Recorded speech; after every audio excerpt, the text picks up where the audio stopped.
अस्सलाम वालेकुम जी। आज मैं कचौरियों की रेसिपी आपके साथ शेयर करूंगी। रमज़ान में हर घर में इसको बहुत पसंद किया जाता है, तो चलिए इसकी रेसिपी की तरफ चलते हैं। कचौरी बनाने के लिए सबसे पहले मैं इसका आटा गूंथ लूँगी। तो ये 1.5 प्याली के करीब ये मैदा ये इसमें चला जाएगा। ये 1 चुटकी के करीब इसमें ये चली जाएगी अजवाइन। आधा टीस्पून इसमें नमक चला जाएगा। 2 टेबल स्पून के करीब इसमें मैं ये घी डाल दूँगी। मैं सारी चीज़ों को अच्छी तरह पहले मिक्स कर लेती हूँ, तो फिर मैं आगे आपको दिखाती हूँ। इसमें पानी नहीं डालना, सिर्फ इसको ऐसे मिक्स करना है ताकि ये जो घी है अच्छी तरह मैदे के साथ लग जाए। यहाँ पे 1 टेबल स्पून के करीब और मैंने घी डाल दिया है, क्योंकि अभी ये मैदा अच्छी तरह बाइंड नहीं हो रहा था, इसलिए मैंने 1 टेबल स्पून और इसमें घी डाल दिया है। इसको अच्छी तरह हाथों की मदद से इसको मसल लूँगी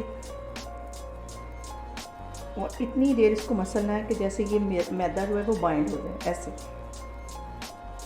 यहाँ पे मैं थोड़ा थोड़ा पानी डाल के तो इसकी एक स्मूथ सी डो बना दूँ। थोड़ा थोड़ा पानी डालना है, एकदम से नहीं सारा डालना है। इसको अच्छी तरह से हाथों की मदद से इसको गूंद लूँगी। यहाँ पे मैंने मैदे को अच्छी तरह गूंद लिया है और जैसे हम रोटियां बनाते हैं उस तरह का आटा गूंदना है। और इसको मैं आधे घंटे के लिए ढाँप के तो ऐसे रेस्ट के लिए रखने लगी हूँ। तो उतनी देर तक मैं कचौरियों का मसाला बना लेती हूँ। यहाँ पे मैंने आधा कप के करीब मूंग की दाल ले ली थी और इसको 2 घंटे पहले ऐसे भिगो के रख दिया था। ये काफ़ी ज़्यादा फूल गई अब। तो अब इसको मैं जिसमें हम मसाला पीसते हैं उस डिब्बे में डाल के तो इसको दरदरा सा पीस लूँगी। साथ में थोड़ा थोड़ा पानी डालूँगी और इसको दरदरा सा पीस के तो फिर मैं आपको दिखाती हूँ। इसमें मैं थोड़ी थोड़ी दाल डालूँगी और साथ 1 टेबल स्पून के करीब इसमें मैं पानी डाल दूँगी। इसको पीसती हूँ सारी को, तो फिर मैं आगे आपको दिखाती हूँ। फिर देखें दाल को मैंने ऐसे दरदरा सा पीस लिया है, तो आगे मैं आपको दिखाती हूँ। सारी मैंने पीस ली है। हाँ, मैंने एक पैन ले लिया और उसमें 1 टेबल स्पून के करीब मैंने घी डाल दिया है। ये जो दाल मैंने पीस के रखी हुई थी, अब मैं इसको इसमें फ्राई करूँगी ताकि इसका कच्चापन भी ख़त्म हो जाए और जो थोड़ा सा 1-2 टेबल स्पून के करीब मैंने पानी डाल के पीसा था वो पानी भी इसमें ड्राई हो जाए। इसको सारी को अच्छी तरह भून लूँगी। 2-3 मिनट में इसको ऐसे ही भूनती रहूँगी। दाल को मैं बिल्कुल हल्की आग पे ऐसे फ्राई कर रही हूँ ताकि इसका कच्चापन दूर हो जाए।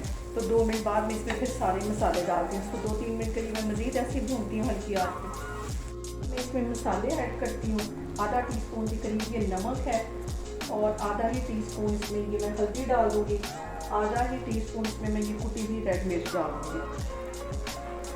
टीस्पून इसमें ये कुटा हुआ सूखा धनिया चला जाएगा और आधा ही टीस्पून इसमें ज़ीरा चला जाएगा। इन सारी चीज़ों को मैं अच्छी तरह मिक्स करती हूँ।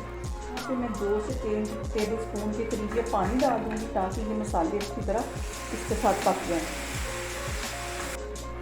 अब आधा टीस्पून के करीब इसमें ये मैं गरम मसाला डाल दूँगी और इसको 2-3 मिनट के लिए मैं अच्छी तरह इसका ये पानी भी ड्राई कर लेती हूँ और ये दाल जो है बिल्कुल अच्छी तरह इसको ड्राई करके तो फिर मैं आगे आपको दिखाती हूँ। यहाँ पे मैदे को रेस्ट पे रखे हुए तकरीबन आधा घंटा हो गया, तो अब मैं इसको एक दफ़ा फिर अच्छी तरह हाथों की मदद से मल लूँगी, तो फिर मैं इसकी कचौरियाँ बनाती हूँ। यहाँ पे छोटे छोटे मैं पेड़े बनाती जा रही हूँ और ये सारे पेड़े बना के मैं 5 मिनट के लिए रेस्ट पे रखती हूँ, तो फिर मैं आगे आपको दिखाती हूँ। सारे ही पेड़े बना लिए हैं, तो अब इसकी बिल्कुल छोटी सी मैं रोटी बेल लूँगी। यहाँ पे मैंने इसकी छोटी सी ऐसी रोटी बेल ली है और ये जो मैंने इसकी स्टफिंग बनाई थी वो इसके अंदर ऐसे रखूँगी। इसको ऐसे रख के और इसको ऐसे बंद कर दूँगी। जैसे हम पराठे की स्टफिंग भरते हैं, बिल्कुल इसको ऐसे ही बनाना है और ऐसे बना के और इसको फिर ऐसे पेड़े की तरह ऐसे। यहाँ पे देखेंगे सारी ही कचौरियों के अंदर मैंने स्टफिंग भर ली है, सारे पेड़े बना लिए। तो अब इसकी मैं कचौरियाँ बनाती हूँ। इसको बस ऐसे बिल्कुल हल्के हाथ से ऐसे हल्का हल्का बेल लेना है ताकि जो इसकी स्टफिंग है वो पूरी कचौरी में अच्छी तरह फैल जाए। ऑयल बहुत गर्म है, बिल्कुल हल्के हाथ से मैं इसको इसके अंदर डालूँगी और ये देखें ये देखें कचौरी फूल के ऊपर आ गई।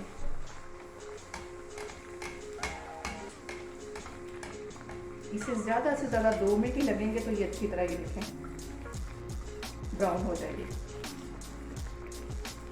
ये सारी इस तरह मैं बनाती जा रही हूँ, तो फिर मैं आगे आपको दिखाती हूँ। तो देखें जी बहुत ही मज़े की और खस्ता कचौरियाँ बनके तैयार हो गई हैं। अगर आपको मेरी रेसिपीज़ अच्छी लग रही हो तो प्लीज़ मुझे सब्सक्राइब करें और मेरी वीडियोस को ज़्यादा से ज़्यादा शेयर करें। इंशाल्लाह ताला मैं एक और रेसिपी के साथ आपके सामने आऊँगी। अल्लाह हाफिज़।